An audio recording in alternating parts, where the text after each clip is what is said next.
Wa mukobwa we ndagushishikariza gukurikiza n'amategeko kuko nutayakurikiza bishobora kuzakugiraho ingaruka mu buzima bwawe, haba mu buzima bwo gushakisha amafaranga ndetse n'ubuzima bwo mu rukundo.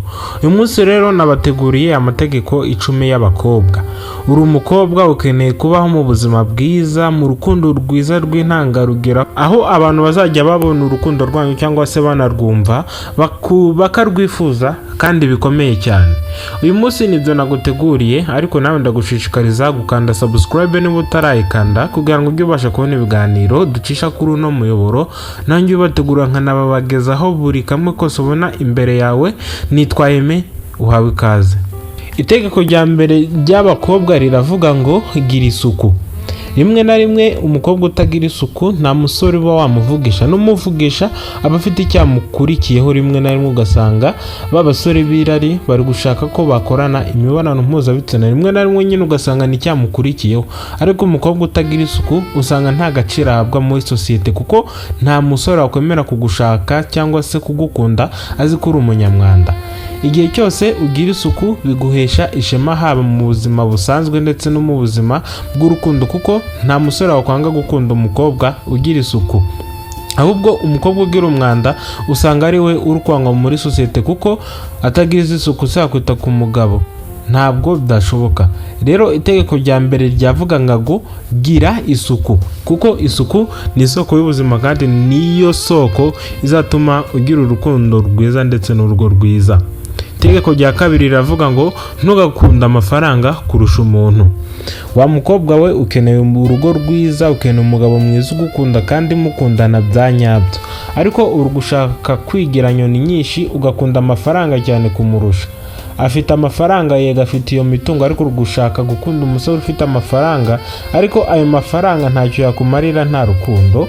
Nyaboneka shaka urukundo, amafaranga azaza nyuma, kuko amafaranga adahari urukundo rwahaba, ariko urukundo rudahari rimwe na rimwe n'amafaranga ashobora kutaboneka, n'igihe aje akaza aje mu nzira mbese akaza yanyuze mu nzira mbi. Gerageza rero wirinde gukunda amafaranga cyane kurusha umuntu, ahubwo ukunda umuntu cyane kurusha amafaranga, kuko amafaranga ntabwo ari yubaka urugo, ahubwo urukundo nirwo rwubaka urugo.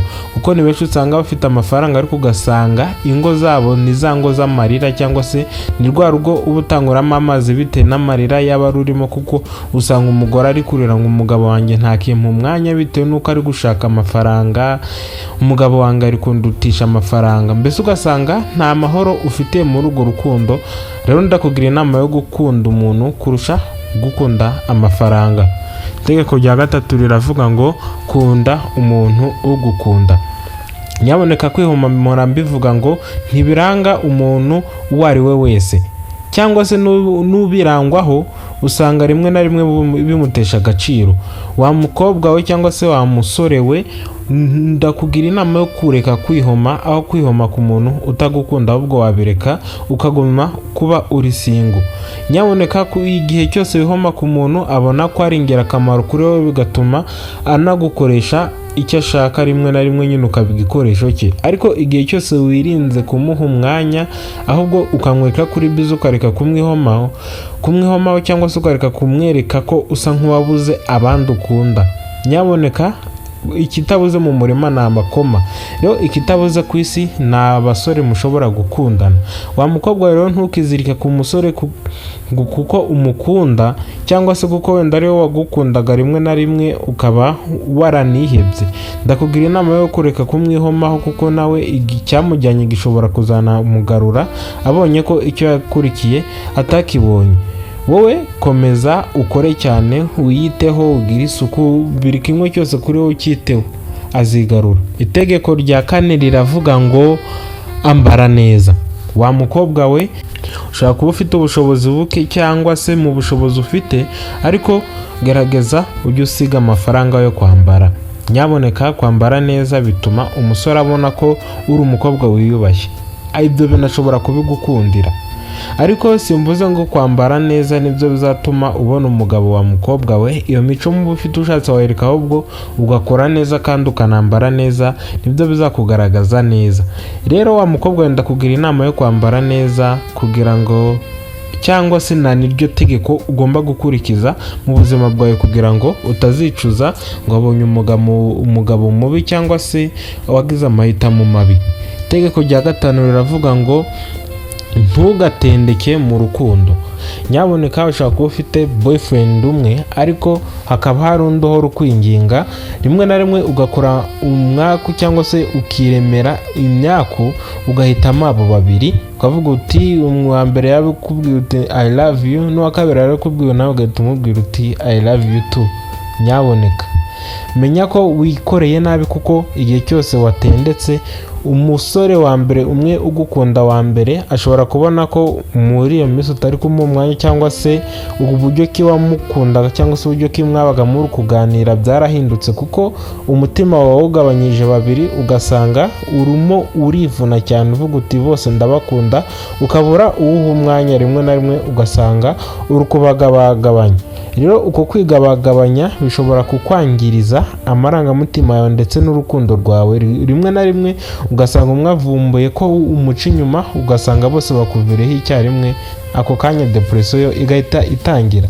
Rero ndakubwira inama yo gukunda umuntu umwe aho kugira ngo uhitemo benshi cyangwa se ukunde benshi, kuko abo benshi ntabwo bakubakira, ahubwo bashobora kugusenyera n'amarangamutima ndetse n'urukundo ugira. Itegeko rya 6 riravuga ngo irinde ubusambanyi. Wa mukobwa we jya umenya ko umubiri wawe nyine ari urusengero rwawe.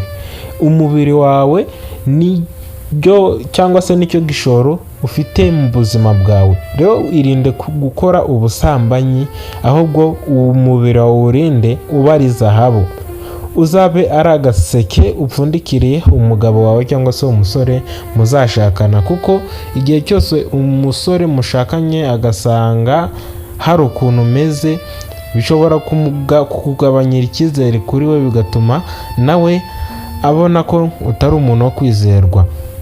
Ugerageza wirinde ubusambanyi, ahubwo ube umukobwa w'intangarugero mu mico myiza ndetse n'indangagaciro. Itegeko rya 7 riravuga ngo ntukabe imbata y'abandi. Nyaboneka igihe cyose wabaye imbata y'abandi bagukoresha uko bashaka, rimwe na rimwe no mu rukundo ugasanga wabaye imbata. Umusore arakubwira ikintu ngo yego, mbese ukaba yes man, ugasanga buri kimwe cyose ari kukubwira urugupfa kwemera, kandi ntabwo mu buzima ibintu byose ugomba kubyemera, haba ibigushyira mu kaga cyangwa se bitagushyira mu kaga. Jya ugerageza balansinge urebe ese ibintu nibikora ingaruka zizavamo ni izihe. Wowe irinde kuba imbata y'abandi nyine, cyangwa se imbata y'ibitekerezo, ahubwo wowe ube imbata y'umutima wawe, ukora ibintu ukunze kandi wishimira, wirinde gukora ibyo udakunze. Ndetse no mu buzima busanzwe kuba imbata y'abandi gabanya, gera ushaka uko wakwikorera. Niba ukorera boss wawe, gerageza mukorere nk'ayo mezi make uri gushaka igishoro kugira ngo nawe utangire wikorere ku bwawe ruhande, kuko igihe cyose ukorera abandi navuga ko uba urimo uraba imbata y'abandi, kandi kuba imbata y'abandi si byiza, kuko ntabwo biguhesha isura nziza, cyangwa se no mu buryo bwo kwibeshaho usanga utakwikontorora. Ariko igihe cyose uri gukora ikintu cyawe bituma ugikora neza kandi ku murongo. Itegeko rya 8 riravuga ngo ntugakunde kurya mu kabari. Wa mukobwa we, ubuzima bwawe nyine nkuko nabivuze, umubiri wawe ni zahabu. Rero garagaza kwirinda kujyana zahabu muri toilette. Rero muri toilette mvuga na kabari. Nyaboneka ababa mu kabari abenshi bitwa indaya. Rero igihe cyose nawe ugiye mu kabari bazagushyira muri ako gatebo. Ushobora kujya ugiye kunywa izo nzoga.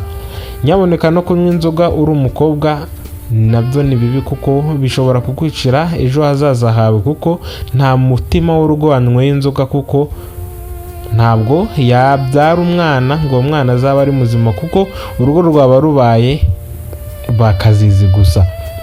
Rero ndakubwira inama yo kugabanya kujya mu kabari cyangwa se kujya kunywa inzoga, kuko bishobora gutuma wiyandarika. Inzoga ni inzoga nyine, ni ibiyobyabwenge, usanga uri gukora ibintu bitari iby'abantu bazima mu byerekeranye n'imitekerereze, bitewe n'uburyo ki witwara wasinze. Rero gerageza wirinde kujya mu kabari. Itegeko rya kenda riravuga ngo gabanya ako gasuzuguro. Wa mukobwa we wagize amahirwe iwanyu mufite amafaranga, wagize amahirwe ufite nyashi, useka neza, ufite isura nziza, ariko gabanya kwiyemera cyangwa se n'ako gasuzuguro. Agasuzuguro karakanyagwa, kuko umuntu wese wagize agasuzuguro bituma niba uri umukobwa uri gusuzugura umusore mukundana, aho ngaho azakureka. Uri gusuzugura umugabo wawe, rero igihe cyose usuzuguye umusore uba umeze nk'usuzuguye umugabo wawe, kuko ntabwo yagukunda.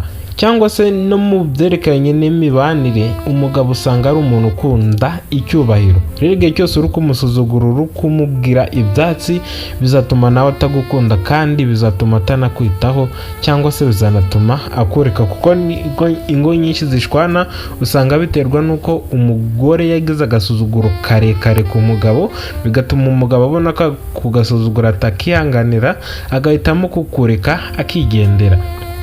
Itegeko rya 10 naryo rya nyuma riravuga ngo senga Imana. Nyaboneka mu buzima bwose tubamo, Imana niyo mugenga wa byose kandi niyigena.